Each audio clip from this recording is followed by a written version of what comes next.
Salut à tous et bienvenue dans cette nouvelle vidéo où je vais te parler de mon vision board. Un vision board, c'est un tableau de visualisation. C'est un support papier ou numérique où tu vas rassembler des images, des mots, des objectifs qui vont représenter ton année à venir. Ça peut être des projets professionnels ou personnels, des rêves, des routines que tu veux mettre en place, etc. Le principe est simple, visualiser régulièrement tes objectifs pour rester motivé et pour t'aider à les réaliser. Si ça t'intéresse, reste bien jusqu'à la fin de la vidéo. Je vais te montrer comment je fais pour créer mon vision board pour t'aider à faire pareil à la maison. Avant de me lancer dans mon vision board, je vais d'abord faire le bilan de l'année 2025. Pour ça, j'ai pris ce petit carnet-là. À l'intérieur, j'ai fait une double page bilan 2025. Donc ici, j'ai tout simplement mis une petite carte de vœux qu'on m'avait offerte et que j'avais trouvée magnifique. Et juste à côté, je te montre un petit peu mieux, j'ai fait plusieurs catégories. Alors il y a des post-it dessus parce que c'est assez personnel, mais tu peux réutiliser ces catégories-là pour faire le bilan de ton année. Première catégorie, mes plus beaux souvenirs. Ensuite, j'ai listé mes accomplissements pro et personnels. En dessous, j'ai écrit mes difficultés en 2025, ce que je veux laisser derrière moi, et enfin mes priorités pour 2026. Ce que je ne sais pas encore, c'est est-ce que je fais mon vision board juste derrière cette page, avec toutes mes photos collées sur la double page, ou est-ce que j'utilise plutôt ce cadre que j'ai retrouvé dans ma cave pour afficher mon vision board dans mon bureau et ainsi l'avoir sous les yeux en permanence. A few moments later.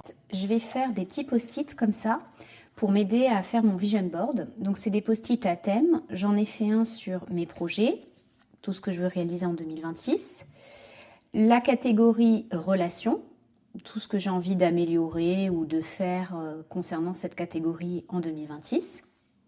La catégorie bien-être mental et la catégorie bien-être physique. Donc l'idée, c'est d'abord, avant d'aller chercher les photos, de bien lister tout ce que j'ai envie de faire dans chaque catégorie en 2026. Alors ensuite, je vais aller chercher les visuels en lien avec les thématiques que je viens de te montrer sur les post-it. Donc pour ça, je vais aller sur Pinterest. Je vais taper dans la barre de recherche Vision Board. Ça va me donner accès à une banque d'images qui peut être très intéressante pour mon futur Vision Board. Par exemple, typiquement, celle-ci, elle peut aller dans la thématique relations. Donc pour ceux et celles qui ne connaissent pas très bien Pinterest, une fois que tu as sélectionné ton image, tu fais tout simplement enregistrer et tu mets ça dans un tableau que tu as déjà créé en amont. Donc moi, le Vision Board, je sélectionne et ça y est, il est bien enregistré dans la bonne catégorie. Et je vais faire ça dans toutes les catégories en regardant toutes les images disponibles.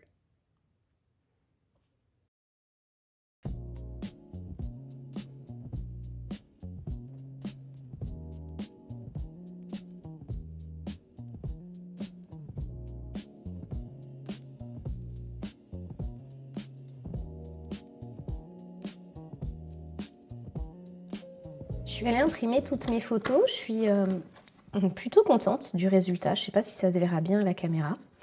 Il ne me reste plus maintenant qu'à les placer sur mon tableau en liège.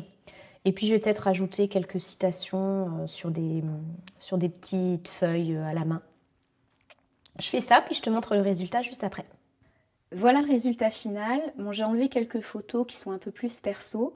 Donc normalement, il est un peu plus rempli. Mais finalement, là, je le trouve déjà pas mal.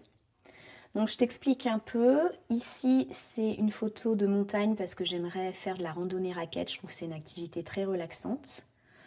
En dessous, c'est tout ce qui est relation avec mon chéri. La petite tour Eiffel parce que j'ai la chance d'habiter près de Paris. J'aimerais faire plus de balades dans Paris.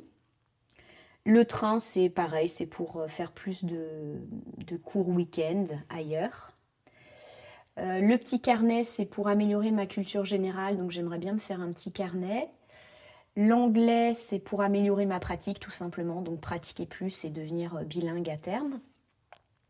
Dans un vision board, tu as aussi des petites citations, donc j'en ai mis plusieurs, des citations motivantes. Le temps d'écran aussi, réduire le temps d'écran. Manger mieux, faire du sport, ça c'est des classiques. Améliorer ma morning routine et ma night routine parce que je trouve que je passe trop de temps sur les écrans en fait. Donc j'aimerais bien plus lire par exemple. L'autoroute, c'est pour pratiquer un peu plus les voies rapides parce que je suis pas très à l'aise. Donc j'ai envie de prendre plus l'autoroute. Faire du yoga, voilà, c'est assez, voilà, c'est quelque chose qui me parle puisque c'est mon vision board, donc c'est un vision board, c'est assez personnel. Mais j'ai trouvé que c'était très sympa de le faire version photo, version papier. C'est la première année que je le fais sous ce format-là. Voilà, maintenant tu sais exactement comment faire un vision board. Si cette vidéo t'a aidé ou inspiré, n'oublie pas de la liker et abonne-toi pour ne rien rater. À bientôt pour une prochaine vidéo.